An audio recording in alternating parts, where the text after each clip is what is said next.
വിദഗ്ധരായ ഷെഫുമാരുടെ നേതൃത്വത്തിൽ Indian, Chinese, Arabian വിഭവങ്ങൾ വളരെ കൃത്യതയോടെ ഹൈജീനിക്കായി കഴിക്കുവാൻ Indian bakes and restaurant, town square, Wandoor. സ്ത്രീ സൗന്ദര്യത്തിന്റെ ഫാഷൻ അഭിരുചികൾക്കനുസൃതമായുള്ള ട്രെൻഡി വസ്ത്രങ്ങളുടെ വിപുലമായ ശേഖരമൊരുക്കി ലൈസ.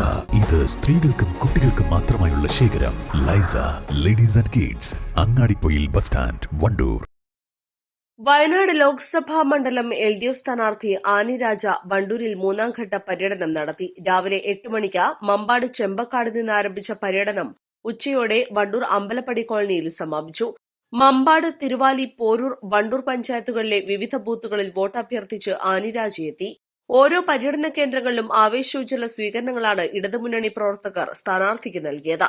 വിവിധ ബൂത്തുകൾ കേന്ദ്രീകരിച്ചുള്ള പര്യടനത്തിനിടെ വണ്ടൂർ താലൂക്ക് ആശുപത്രിയിലും ആനി രാജ എത്തി. ആശുപത്രിയിൽ ചികിത്സയ്ക്കെത്തിയവർ, മരുന്ന് വാങ്ങാൻ നിൽക്കുന്നവർ, ജീവനക്കാർ തുടങ്ങിയവരോടെല്ലാം സ്ഥാനാർത്ഥി വോട്ട് അഭ്യർത്ഥിച്ചു.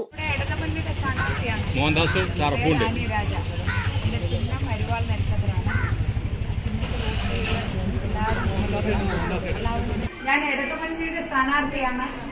പേര് ആനി രാജ. എന്റെ ചിഹ്നം അരിവാൾ നെൽക്കതിരാണ്.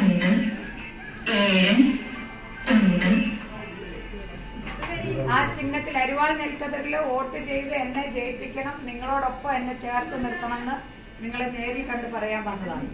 വണ്ടൂർ അമ്പലപ്പടി കോളനിയിലെ പര്യടനത്തിന് ശേഷം CPM പോളിറ്റ് ബ്യൂറോ അംഗം ബൃന്ദ കാരാട്ട് പങ്കെടുക്കുന്ന തെരഞ്ഞെടുപ്പ് റാലിയിൽ പങ്കെടുക്കാനായി ആനി രാജ വയനാട്ടിലേക്ക് തിരിച്ചു.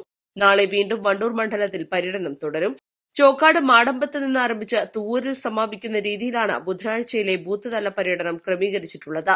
2 ദിവസങ്ങളിലായി വണ്ടൂർ മണ്ഡലത്തിലെ 70 കേന്ദ്രങ്ങളിലാണ് സ്ഥാനാർത്ഥി വോട്ടർമാരെ നേരിൽ കാണാനെത്തുക.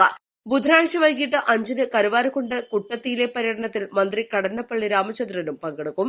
East live, Wandoor. Lenora is different from others.